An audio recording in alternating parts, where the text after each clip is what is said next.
కరువు అని చెప్తా ఉన్నారు వాస్తవానికి. ఇక్కడేమో కరెంటు కోతలు స్టార్ట్ అయినాయి. ఇక్కడేమో నీళ్లు రాక పంటనిపోయే పరిస్థితి వస్తా ఉంది. ఇది నిజంగా కాంగ్రెస్ తెచ్చిన కరువా, నిజమైన కరువా? ఇది చెప్పాలి నాకు. ఇది ఒక మాట చెప్పాలంటే సార్, అన్నీ ఉన్న అల్లుడు నోట్లో శని అంటారు. ఓకే. దానికి ఉదాహరణ కేసీఆర్ గారు. కేసీఆర్ గారు పాలన చేతబట్టినప్పుడు ఈ తెలంగాణ ఏదో పచ్చగా పరిడవిలలే. తెలంగాణ రాష్ట్రం ఏర్పాటు చేసిన రోజు, తెలంగాణ రాష్ట్రం వచ్చిన రోజు కేసీఆర్ గారు కూడా అయమయం పడ్డారు. ఈ రాష్ట్రాన్ని ఏ రకంగా మనం అభివృద్ధి చేయాలి, తెచ్చిన తెలంగాణను అగ్రభాగాన్ని నిలబెట్టకపోతే రేపటి రోజు అందరూ నవ్వేటోళ్ళ ముందర జారిపడ్డట్టు అవుతుందని ఆందోళన చెందిన వారు కూడా.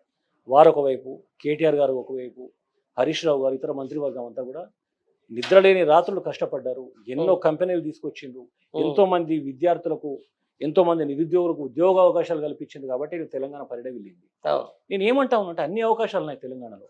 తెలంగాణలో ఉన్నటువంటి అవకాశాలు భారతదేశంలో ఏ రాష్ట్రంలో లేవు. ఆ అవకాశాలను సద్వినియోగం చేసుకుంటూ వాటికి కావాల్సినటువంటి మెటీరియల్ తయారు చేసుకొని పోయినప్పుడు ప్రజలు సంతోషంగా ఉంటారు. ఇలా నిజంగా చెప్పాలంటే ప్రపంచంలోనే గొప్ప రాష్ట్రం తెలంగాణ, నాట్ ఓన్లీ భారతదేశం. ఎందుకు చెప్తా ఉన్నానంటే ప్రపంచంలో ఐటీకి సంబంధించినటువంటి ఇన్ఫర్మేషన్ స్టోర్ చేయడానికి ఎలాంటి డిస్టర్బెన్స్ లేనటువంటి ప్రాంతం తెలంగాణని గుర్తించబడ్డటువంటి ప్రాంతం ప్రపంచంలోనే. అట్లాంటి తెలంగాణ ఎన్ని అవకాశాలు ఉంటే ఈ రకంగా అయితే మనకు తెలుసు.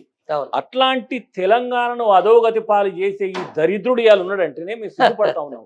ఈ దరిద్రుని చేతిలో పెట్టి మళ్ళొకసారి నవల పాలవుతున్నామా అనిపిస్తా ఉన్నది. ఇలా మనకు పాలించడం చేత కదా పక్క రాష్ట్రం పడుతున్న ఇబ్బందులు మనం చూస్తా ఉన్నాం.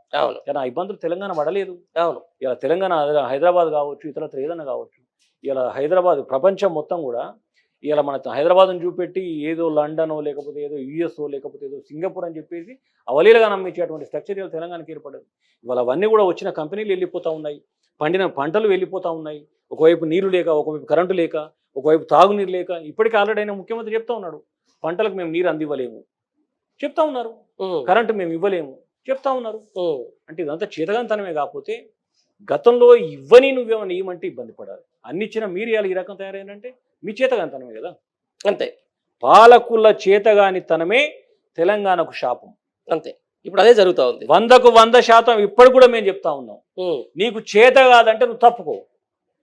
ఓకే, కేసీఆర్ గారు ఉన్నారు, 100కు 100% అగ్రభాగాన్ని నిలిపినరు, రేపు నిలిపబోతారు.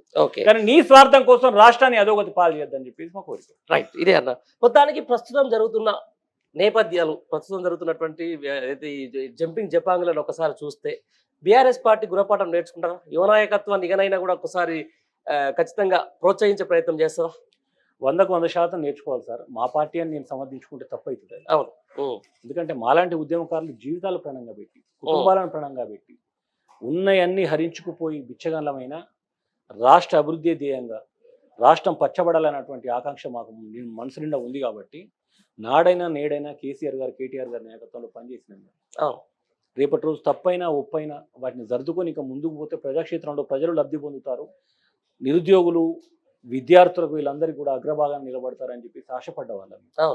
మాకు ఇట్లాంటి ఎంతో మంది కార్యకర్తలను కాదని వాళ్ళని తీసుకొచ్చి వాళ్ళని అందలం ఎక్కించి వాళ్ళకి పదవులు ఇచ్చి అన్ని రకాల ఆదుకున్నటువంటి వాళ్ళు ఇవాళ వాళ్ళ కుక్క బుద్ధి చూపెట్టి పోతూ ఉంటే మా పర్సనల్గా మేము చేసే రిక్వెస్ట్ ఒకటే, మన కార్యకర్త, మనం తీసుకున్న కార్యకర్త, మన నాయకత్వాన్ని నమ్మి మన నాయకత్వం మీద భరోసాతో పనిచేసేటువంటి కార్యకర్తలను మీరు అవకాశాలు ఇచ్చి ఆదుకుని ఉంటే ఈరోజు ఈ పరిస్థితి ఉండేది కాదు. అవును. ఎందుకంటే ఇలా కేసీఆర్ గారి ప్రభుత్వం ఓడిపోయింది ఒక 1.8 ఓట్లతోటి. అవును. పెద్ద మొత్తంలో నిజంగానే వ్యతిరేకత కూడా లేదు.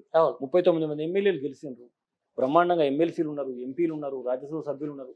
ఇంత పెద్ద ప్లాట్ఫామ్ ఉన్నప్పుడు అవతలోడు ఎందుకు పనికిరాని వాడు అని చెప్పేసి ఇలా రాష్ట్రాలని చెప్తా ఉంటే ఇవాళ వానెనకపోయే పరిస్థితి వస్తుంది అంటే వాళ్ళు ఎంత అవకాశవాదులో ఇది ఒకసారి రాష్ట్ర పార్టీ కానీ కేసీఆర్ గారు, కేటీఆర్ గారు కానీ ఆలోచించుకోవాలి.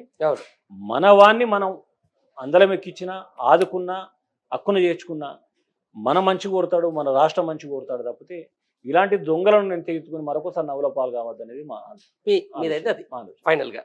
దీంతో పాటు ఏం చెప్పబోతారు ఇప్పుడు కొత్తగా వస్తున్నటువంటి బీఆర్ఎస్ పార్టీకి అయితేనేది, లేకపోతే ఈ పార్టీ వీడిన వాళ్ళకైనా ఏం చెప్పదలుచుకున్నారు? కొత్తగా వచ్చిన వాళ్ళకి ఏ విధంగా భరోసా ఇస్తారు పార్టీ? ఇప్పుడు ఒకటి సార్, దొంగ అన్నటువంటి ఎక్కడ పోయినా దొంగే. ఇవాళ కేసీఆర్ గారి దగ్గరికి వచ్చేటప్పుడు గతంలో వాళ్ళు పనిచేసిన పార్టీకి ద్రోహం చేసి వచ్చిన వాళ్ళే. అవును. కానీ అప్పుడు చెప్పడానికి ఒక రీజన్ ఉంది. ఎందుకంటే ఒక అవగాహన కలిగినటువంటి ముఖ్యమంత్రి, ఒక ఒక మంచి లక్ష్యం ఉన్న ముఖ్యమంత్రి, ఉమ్, ఆయనతో కలిసి పనిచేస్తే రాష్ట్ర అభివృద్ధి చెందుతుంది అని.